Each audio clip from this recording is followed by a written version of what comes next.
¿No te ha pasado que has visto impresiones 3D de proyectos y quisieras ver tus proyectos así, pero a la hora de quererlos imprimir no sabes dónde imprimirlos, no tienes asesoría y te sientes confundido, y si encuentras un lugar te dan precios muy altos, no te explican por qué los precios, o te dan ya la impresión y no es el acabado que buscabas en comparación a otros compañeros? Bueno, en este video vamos a hablar de 3 cosas súper importantes que debes saber para que una impresión 3D salga muy bien y se pueda representar tu proyecto como tú quieres. Hola, ¿cómo están? Estamos aquí en otro video y vamos a hablar acerca de impresión 3D, pero para arquitectura. En este caso, les voy a mostrar algunas impresiones que he realizado en la facultad para proyectos de diseño y cómo estos elementos se han ido adecuando, qué tocaba hacer para que se impriman. En todo este tiempo, pues he aprendido cómo se debe optimizar los modelados para la impresión 3D, ya que una cosa es lo que se ve, lo que se modela, y otra es lo que se puede imprimir, ya que la escala a la que lo imprimimos es muy diferente y los espesores, que es lo que se reduce, varía muchísimo.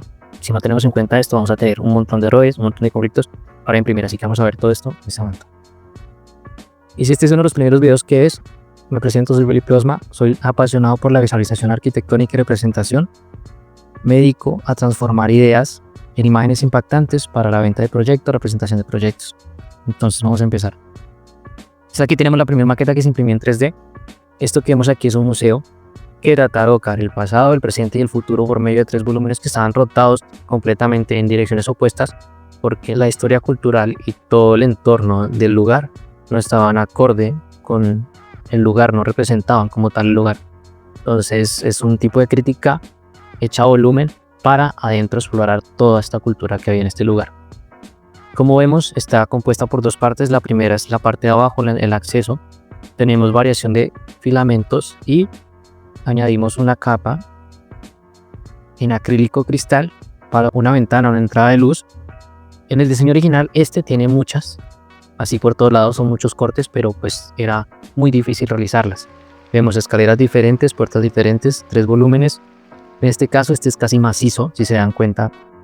Es un bloque completo donde solamente se trataba de evocar.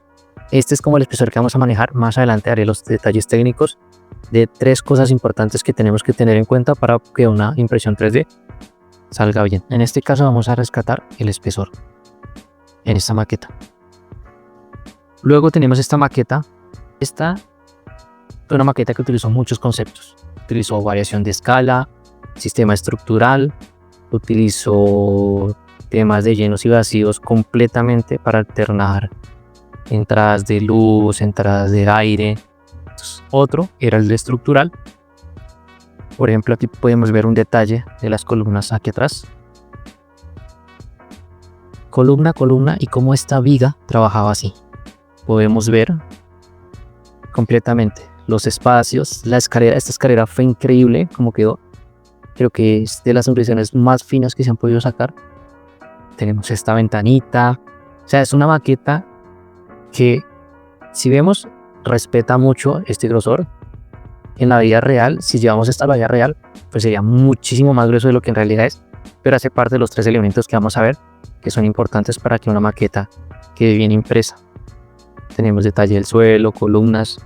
Esta fue una maqueta muy chévere que se pudo apreciar por sección y se podían ver los espacios y cómo estaban interconectados. En este caso tenemos esta maqueta.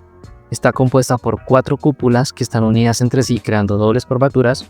Pues aquí tenemos. Todo esto se imprimió en 3D. ¿Qué tenemos de una particular aquí? Que ya vemos una impresión más delgada por superficie. Más sin embargo, donde hay detalles, como este borde, es más gruesa. Para generar la textura de la teja que se iba a manejar, que era de guadua, se imprimió la textura y se puso literal como si se hiciera en un programa de renderizado. Lo que se hizo fue imprimirla, recortar las tiras, respetar la orientación, respetar el tamaño, la escala y orientarla. Se imprimieron las 2 partes pues para mostrar una parte de la maqueta con cubierta y otra parte de la maqueta con la estructura de la cubierta que va a ser en bambú. Quiero también mostrarles este otro detalle constructivo que se hizo para la maqueta de bambú. Esto ya es escala 1:25. Entonces quiero que vean este detalle a detalle, donde tenemos lo que es la cimentación en concreto con un color coherente. tenemos una placa metálica negra con un color coherente, porque de esta manera se podía especificar bien que eran elementos diferentes. Y tenemos el bambú que sale.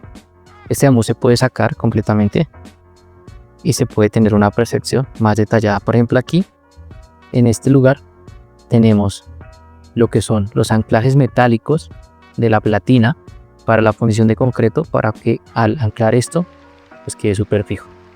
Vamos a hablar de los 3 aspectos fundamentales que se deben tener en cuenta para que una impresión 3D salga bien en una maqueta. Primero, estamos hablando del grosor. Es importante que este grosor ya escalado en modelado, porque hay que escalarlo antes de pasarlo al programa de ripiado, calcula cuánto tiempo se demora la impresión. Estas paredes, ya sea la escala que sea, unos 100, unos 50, unos 95, no debe ser menor de 3 milímetros. Puede ser un poquito menor, 2 milímetros, como vimos en la superficie de la cubierta, pero tiene que ser una superficie uniforme. Si es un elemento que, como una construcción que tiene columnas, tiene muros, tiene cambios de dirección, lo ideal es que escalado este elemento no sea menor a 3 milímetros. Esto va a ahorrar tiempo en dado caso que toque pegarla, porque sean muchas partes. En la impresión no vas a estar pensando como si va a salir, no va a salir, cómo va a salir. La temperatura de las capas de impresión puede ser alta, y si el elemento es menor de ese grosor, se puede ver afectado y pueden haber variaciones en la forma que no son agradables. El segundo elemento es que todo debe estar unido o sostenido coherentemente. O sea, ahí es donde entra ya lo racional o lo técnico.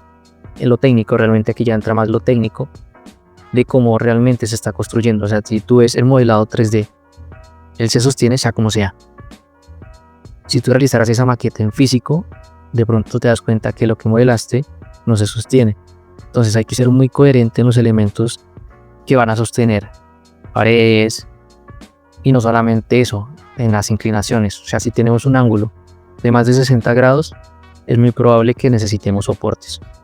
Los soportes son estos elementos como los árboles que veíamos, que nos permiten mantener que al momento que se vaya imprimiendo se mantengan las diagonales. Entonces, el segundo elemento o segunda cosa que tenemos que tener muy en cuenta es ser coherentes con la técnica en cuanto a el elemento se sostiene o no se sostiene. Puede parecer obvio, pero a veces uno intenta cosas que modela cosas que creen que están óptimas para impresión, pero no están óptimas para impresión. Y el tercer punto, y tal vez el más importante de todo en este proceso de impresión, es que el elemento debe estar completamente relleno. En algunos software no es necesario, por ejemplo, exportando de AutoCAD, como que la conversión a STL genera el relleno. O sea, no sé por qué, no soy tan técnico en este tema, pero eso no pasa en SketchUp. Si lo haces desde SketchUp, tienes que generar el relleno. Si tú vas a hacer una estructura tipo aporticado, la vas a hacer en aporticado pero metálica, con tubos metálicos. En SketchUp tú puedes modelar muy real el grosor del tubo, todo. Cuando se pasa a este proceso para saber si se puede imprimir o no, que nosotros lo llamamos un estudio de impresión, entonces tenemos 3 aspectos fundamentales. 1, no tener espesores menores a 3 milímetros dependiendo la escala, o sea, sin importar la escala que se quiera imprimir. Segundo, ser muy coherente en la técnica en cuanto a si se sostiene o no se sostiene, cómo está lógicamente construido, para que al momento de impresión no vaya a requerir tantos soportes, o se puede jugar con las particiones.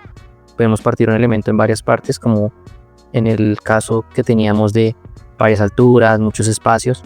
Lo mejor era partirlo por muchas partes y imprimirlo de tal forma que al colocarlo de una manera, ya sea vertical, horizontal o girarlo, no necesite tantos soportes. Y la tercera y más importante es que esté lleno el elemento sólido, o sea que el elemento esté sólido, realmente modelado, esté sólido. Como les digo, en AutoCAD no se ve mucho este problema, pero en SketchUp sí. En Revit tampoco se ve este problema. En Revit podemos exportar a STL, y en Revit pues tenemos el tema que es más fácil cambiar el grosor de los muros, cambiar grosores de techo, grosores de suelo, grosores de escalera, para poder llegar a una impresión óptima más sencilla. Pero te preguntas, ¿tengo que saber todo esto para poder imprimir? Técnicamente no, pero estos tips sería bueno que los tuvieras en cuenta antes de compartirnos el modelado. Y entonces, ¿qué hacemos nosotros? Recibimos tu archivo ya sea en Revit, en Rhino, en AutoCAD, en SketchUp, o si prefieres nos lo puedes exportar ya en STL y nosotros lo revisamos. ¿Qué hacemos? Realizamos un estudio de impresión donde determinamos según la escala si los grosores están bien, si los elementos están rellenos, qué tan lógica está la composición en cuanto a la impresión. No quiere decir que esté mal diseñado, sino que evaluamos cómo sería la mejor forma de imprimirlo, si toca partirlo, si toca dividirlo, si se puede imprimir completo. Y en base a eso pues te damos el valor total y te mostramos cómo va a quedar, qué habría que hacer después, hay que pegarlo y todo eso. Entonces espero que les haya gustado este video, que les haya servido para que tengan en cuenta cómo ven adecuar sus elementos para impresión 3D. Se dan cuenta, se pueden hacer muchísimas cosas, el alcance es muchísimo, ya tenemos variedad de materiales, variedad de colores. Entonces creo que el límite nos lo ponemos nosotros ya en temas de tecnología.